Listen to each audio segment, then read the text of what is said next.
ఈ వీడియో మాట్లాడుతున్న టైంలో వెస్ట్ బెంగాల్ సరిహద్దులు బంగ్లాదేశ్ బార్డర్ ఇక్కడ ఈ ప్రపంచము ఎప్పుడూ చూడని కొన్ని విచిత్ర దృశ్యాలు ఏమిటండి ఇది అంటే సిటిజన్షిప్ అమెండ్మెంట్ యాక్ట్ అని అంటారు చూసారా. దీనిని వీళ్ళు మొదలు పెట్టేశారండి. అంటే 2 వారాలు మీకు ఎన్నికల టైంలో వీళ్ళు ఇచ్చిన ప్రామిస్, ఈ ఇల్లీగల్ ఇమిగ్రెంట్స్ ఫ్రమ్ బంగ్లాదేశ్ చొరబాటుదారులు వీళ్లను తరిమి వేస్తాము అని చెప్పి వీళ్ళు క్యాంపెయిన్లో చెప్పారు. 2 వారాల లోపలే మీకు ఈ పని మొదలయ్యింది. సో ఇప్పుడు ప్రపంచ స్థాయిలో చూసారనుకోండి, మీకు హ్యూమన్ రైట్స్ వయలేషన్ ఎక్కడ యూరోప్లో వెస్టర్న్ కంట్రీస్లో ఫ్రెండ్స్. అందుకే అంటున్నా, ఈ ప్రపంచము చూడని దృశ్యాలు. అంటే బంగ్లాదేశ్ నుంచి ఏదో ఒక రకంగా భారత్లోకి వచ్చేయాలంటే వచ్చి ఇక్కడ నేరాలు, అందులో చూడండి మహిళలను కూడా ఎత్తుకు వెళ్ళిపోయి బంగ్లాదేశ్ ఎత్తుకు వెళ్ళిపోయి అక్కడ వాళ్ళకి వివాహాలు చేసి మీకు 6, 7, 8 మంది పిల్లలు ఇలాగా మళ్ళీ వాళ్ళు భారత్లోకి వస్తారు. ఇది వీళ్ళ ప్లాన్.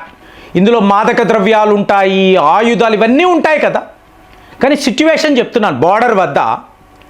సో ఇప్పుడు సిటిజన్షిప్ అమెండ్మెంట్ యాక్ట్ ఏం జరుగుతుందండి, పోలీసులు మీకు ఈ మైనారిటీస్ ఎక్కడెక్కడ ఉన్నారో వాళ్ళ దగ్గరికి వెళతారు. మీ డాక్యుమెంట్స్ చూపించండి అంటారు. ఆల్మోస్ట్ ఫేక్ డాక్యుమెంట్స్ ఉన్నాయనుకోండి, వీళ్ళని పట్టుకెళ్ళి నేరుగా సరిహద్దులు, already director general of police అలాగే మీకు హోమ్ సెక్రటరీ వీళ్ళు డైరెక్షన్స్ ఇచ్చారు. వీళ్ళని నేరుగా తీసుకెళ్ళి సరిహద్దుల దగ్గర ఉండే పోలీస్ స్టేషన్స్లో అప్పచెప్పండి. మరి అటువైపు ఏం జరుగుతుంది బంగ్లాదేశ్లో, మీకు తారిక్ రెహమాన్ ప్రభుత్వం వాళ్ళు వాళ్ళ బార్డర్ సెక్యూరిటీ ఫోర్సెస్ను తీసుకువచ్చి వీళ్లను మా దేశంలోకి పంపించకూడదు అంటే మన హై కమిషనర్ ఉంటారు చూసారా బంగ్లాదేశ్లో, అతన్ని పిలిచి ఏం చేస్తున్నారు మీరు, మీ దేశంలో నివసించే వీళ్లను మా దేశానికి ఎందుకు పంపిస్తున్నారు అడుగుతున్నారండి. అంటే ఎక్కడా ఎటువంటి న్యాయము ఉండదండి. ఇప్పుడు మీకు అనిపిస్తుంది, అయ్యో పాపము బీదోళ్ళు బతుకు తెరువు కోసం కదా భారత్లోకి వచ్చారు, వీళ్ళని ఎందుకు తిరిగి పంపించాలి అనిపిస్తుంది కదండి. కానీ వీళ్ళు ఏం చేస్తున్నారు, వీళ్ళు వచ్చి భారత్లో ఏమైనా ఉద్యోగాలు చేసుకొని బతుకుతున్నారు అంటే మీ దేశానికి ఏమైనా కాంట్రిబ్యూషన్ ఉందా, లేదు. మీ దేశం యొక్క భూములు, మహిళలు, పిల్లలు అలాగే ఇక్కడ అక్రమాలు ఇవి చేయడానికే వీళ్ళు వెస్ట్ బెంగాల్ దాకా వస్తున్నారు. ఇది తెలుసుకుంటే విదేశీయులకి ఎప్పుడు ఈ ఆలోచన ఉండదండి. ఇప్పుడు అమెరికా వాడు ఏం చేస్తున్నాడు, బంగ్లాదేశ్ దాకా తన వార్షిప్స్ని పంపిస్తున్నాడు. ఏంటి వెస్ట్ బెంగాల్లో ఇంత దారుణాలా, వాడికి ఏమైనా గ్రౌండ్ రియాలిటీ తెలుస్తుందా, ఉంటుంది. తెలిసినా కూడా, ఎందుకంటే వాళ్ళు మాదక ద్రవ్యాలు అమ్ముకుంటారు కదండి. ఇప్పుడు సిఐఏ అంటేనే డ్రగ్ మాఫియా. సో దానికి మనం అడ్డం వస్తున్నాం, ఒప్పుకోడు. కాబట్టి యుద్ధము చేయడానికి కూడా రెడీ అంటాడు. అదే మొన్న నార్వే, నెదర్లాండ్స్ ఎక్కడైనా చూడండి మోదీ యొక్క కార్టూన్స్ వేసి అవమానించడం, ఇతను ఒక స్నేక్ చార్మర్ లాగా మీకు ఫోటోలు, కార్టూన్స్. ఏమిటి ద్వేషం, మీరు మంచి చెయ్యబోతే ఎవ్వరు ఒప్పుకోరండి. కాబట్టి ఇవాళ హ్యూమన్ రైట్స్ వయలేషన్స్ జరుగుతున్నాయి. 1,50,00,000 మంది బంగ్లాదేశ్ నుంచి వెస్ట్ బెంగాల్లోకి వచ్చారండి. ఇది ఒక గేట్వే, గుర్తుపెట్టుకోండి. ఒక్కసారి వెస్ట్ బెంగాల్లోకి వీళ్ళు వచ్చిన తరువాత అక్కడ నుంచి అస్సాం అనండి, జార్ఖండ్ అనండి, బీహార్, ముంబై, ఢిల్లీ దాకా వీళ్ళు వచ్చేస్తారు, స్ప్రెడ్ అయిపోతారు. మీకు ఈ నార్త్ 24 పార్గనాస్ అంటారు, అలాగే మీకు సౌత్ 24 పార్గనాస్ ఉంటాయి కదా. ఇక్కడ మీరు కొన్ని ప్రాంతాలకు వెళ్ళారు అనుకోండి, ఆ టైంలో ఈవిడ యాక్సెప్ట్ చేశారు, రమ్మనండి నాకు ఓట్లు వెయ్యమనండి. సో ఈ మమతా బెనర్జీ చెప్పినట్టుగా వీళ్ళు వచ్చారు, సెటిల్ అయ్యారు. అప్పుడు వీళ్ళు మైనారిటీస్గా ఉండేవాళ్ళండి. ఇవాళ ఇవన్నీ మీకు వీళ్ళ పెద్ద పెద్ద కాలనీస్, అక్కడ హిందువులు ఎవరు నివసించారు.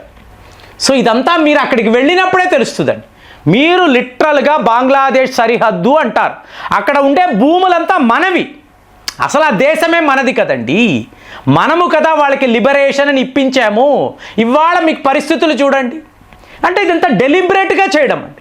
మన సైనికులను వాడుకొని ఇలాగ వీళ్ళ అక్రమాలను మనం ఒప్పుకోవడం చెయ్యండి. ఇప్పుడు మీరు చూసారనుకోండి, వెస్టర్న్ మీడియా చెప్తుంది కదా. ఇప్పుడు మన వెర్షన్ ఏమిటి, మీకు ఆఫ్ఘనిస్తాన్ అనండి, పాకిస్తాన్ అనండి, బంగ్లాదేశ్. ఇక్కడ నివసించే హిందువులు, క్రైస్తవులు, సిక్కులు, బౌద్ధ మతానికి చెందిన వాళ్ళు, జైనాస్, వీళ్ళు ఎవరైనా భారత్లోకి రావచ్చు.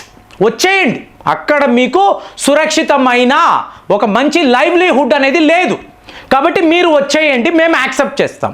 కానీ ఇక్కడ ఉండే ముస్లింలు అనిపిస్తుంది, ఏంటండి ముస్లింలను ఎందుకు వీళ్ళు టార్గెట్ చేస్తున్నారు, ముస్లింలు ఏం పాపం చేశారు అనిపిస్తుంది కదా. అలా కాదండి, ఈ వ్యవహారం అది కానే కాదు. అక్కడ వాళ్ళ కోసరము 2 దేశాలు ఉన్నాయి, పాకిస్తాన్, బంగ్లాదేశ్, 2 దేశాలు. సో 2 దేశాలుగా వీళ్ళు విడగొట్టి అప్పుడు కూడా ఈ 2 దేశాలు వేస్ట్, మేము భారత్లోకే వస్తాము, ఇక్కడ భూములను కబ్జా చేస్తామని వీళ్ళందరూ మాట్లాడుతూ ఉంటే, ఈ ఇన్ఫిల్ట్రేటర్స్ మాట్లాడుతూ ఉంటే దీన్ని ఎలా ఒప్పుకుంటారు? ఇప్పుడు మీరు కష్టపడి ఇల్లు కట్టుకున్నారండి, సడన్గా ఎవరో వచ్చి ఇల్లు మాది అని ఆక్రమిస్తే మీరు ఒప్పుకుంటారా? ఒప్పుకోరు కదా. అదే జరుగుతుందండి. కానీ వెస్టర్న్ మీడియా, యూరోప్ దేశాలేంటి, బాబోయ్ ఇలాగ వెళ్ళగొట్టేస్తున్నారు, వాళ్ళని తరిమేస్తున్నారు, పుష్ బ్యాక్స్ చేస్తున్నారు. హిమంత శర్మ బిస్వాస్ ఏం చెప్తారండి, మాకు ఈ చట్టాలే అక్కర్లేదు, ఈ ఫారినర్స్ యాక్ట్ అక్కర్లేదు, ద ఇమిగ్రెంట్స్ యాక్ట్ 1950లో వేశారు, ఎటువంటి యాక్షన్ లేదు. ఆ టైంలో నెహ్రూ గారు పని కట్టుకొని వీళ్ళని అలో చేశారండి. ఇవాళ వీళ్ళు ఎకరాల భూములను స్వాహా చేసేశారు. మీరు ఇప్పుడు వెళ్ళి వాళ్ళని కదపలేరు. కాబట్టి ఆ చట్టాన్ని తీసుకొచ్చి ఇప్పుడు మనం మాట్లాడుతున్న సిటిజన్షిప్ అమెండ్మెంట్ యాక్ట్, ఇది ఒక ఎత్తు అయితే ఆల్రెడీ చట్టాలు ఉన్నాయి, దానిని తీసుకొస్తాము, మా భూములు మావే, మా ఇల్లులు మావే, మా కొండలు మావే, ఇది చెప్పడము వీళ్ళు ఎలా రియాక్ట్ అవుతున్నారో చూడండి. ఇది తప్పు కదా, ఇలా చెయ్యకూడదు కదా, మా నేషనల్ సావర్నిటీకి సంబంధించిన వ్యవహారము, అక్కడెక్కడో వెస్ట్ బెంగాల్లో నివసించే వాళ్ళు ఇక్కడ దాకా ఎందుకు వస్తారు, మేము ఎందుకు అలో చేస్తాం, వాళ్ళందరినీ అడగండి. మేమందరం ముస్లిమ్సేనండి, మేము ఒక సందర్భంలో వెస్ట్ బెంగాల్కి వచ్చాము, ఏజెంట్లు ఉన్నారు, మమ్మల్ని రమ్మన్నారు, మాకు ఎటువంటి డాక్యుమెంట్స్ అక్కర్లేదని వాళ్ళే చెప్పారు. అంటే ఒక సర్పంచ్ ఒక ఉత్తరం ఇస్తే మీకు ఓటర్ ఐడి వచ్చేస్తుందండి, రేషన్ కార్డు వచ్చేస్తుంది, అలాగే ప్రభుత్వం యొక్క స్కీములంతా ఏది హిందువుల కన్నా ముందు వీళ్ళకి వచ్చేస్తుందండి. ఆధార్ కార్డ్ అంటారు, మీకు అన్ని సర్వము వాళ్ళకి ఇచ్చేస్తారు. ఎందుకు? వీళ్ళ ఓట్లు మాకు ముఖ్యము. ఇలా వచ్చి మీకు వెస్ట్ బెంగాల్ అంతా వీళ్ళు స్ప్రెడ్ అయిపోయి ఉన్నారండి. సో ఇప్పుడు వీళ్ళు దేశానికి కాంట్రిబ్యూట్ చేస్తున్నారా? ఆ రోజుల్లో అమెరికా వాడేమంటాడు, ప్రపంచంలో ఉండే టాలెంట్ అంతా అమెరికాలోనే ఉండాలి, సో వెతకండి తీసుకురండి అన్నాడు. అది ఒక ఎత్తు, అది ఒక స్ట్రాటజీ. ఇక్కడ ఏమైంది, ఈ ఏజెంట్లు వీళ్ళని తీసుకువచ్చి వీళ్ళకు ఆయుధాలు ఇవ్వడము, మాదక ద్రవ్యాలు, మహిళలను కిడ్నాప్ చేయడాలు, అలాగే అవయవాలు. మీకు వెస్ట్ బెంగాల్ అంతా లాక్డౌన్ టైంలో ఇదే కదండి, Mamata Banerjee home minister. So ఈవిడ కనుసైగల మేరకు మీకు మానవ అవయవాలను వీళ్ళు అమ్ముకున్నారండి, ఎన్నో దేశాల్లో అమ్ముకున్నారు. అంత రాక్షసులు వీళ్ళు. సో ఇవాళ వీళ్ళు ఏం మాట్లాడుతున్నారు, ఇది అన్యాయము, హ్యూమన్ రైట్స్ వయలేషన్. సో దీన్ని ఎలా చూడాలండి? కాబట్టి నథింగ్ ఫ్రెండ్స్, వెస్టర్న్ మీడియా ఏం రాస్తుంది, ఈ యూరోపియన్స్ అందరూ దొంగలండి, మనకు మన దేశము ముఖ్యము అంటున్నాము. కాబట్టి మీకు వెస్ట్ బెంగాల్ అన్నప్పుడు గేట్వే అండి, పంజాబ్ అన్నప్పుడు పాకిస్తాన్ నుంచి వచ్చే తీవ్రవాదం, దానికి అది గేట్వే. తమిళనాడు అన్నప్పుడు ఇటువైపు సౌత్ ఈస్ట్ ఏషియాలో జరుగుతున్న ఈ కన్వర్షన్స్ అనండి, ఆయుధాలు అనండి, అరాచకాలు, దీనికి ఇది గేట్వే అండి. కాబట్టి ఇక్కడ ఈ 3 రాష్ట్రాలలో మీరు చాలా పెద్ద లెవెల్లో ఫోకస్ పెట్టాలి, టార్గెట్ చెయ్యాలి. ఇక్కడ యాంటీ నేషనల్ ఎలిమెంట్స్ ఎవరెవరు తిరుగుతున్నారు, వీళ్ళకి ఎక్కడి నుంచి ఫండింగ్ వస్తుంది, ఎక్కడి నుంచి వీళ్ళకి ఆయుధాలు వస్తున్నాయి, పూర్తిగా మీరు ఇన్వెస్టిగేషన్ చేసి టోటల్గా ఈ సిస్టమ్నే, ఈ కరప్ట్ సిస్టమ్నే ఎలిమినేట్ చేస్తే అప్పుడే దేశము సురక్షితంగా ఉంటుంది. ఇది చెయ్యకపోతే మాత్రము చాలా పెద్ద లెవెల్లో మీకు ప్రమాదము పొంచి ఉంది. సో నా ఆలోచన ఇది, మరి మీకు కూడా అలాగే అనిపిస్తుందా? కామెంట్స్లో రాయండి. మళ్ళీ వచ్చే వీడియోలో కలుద్దాం. జై హింద్.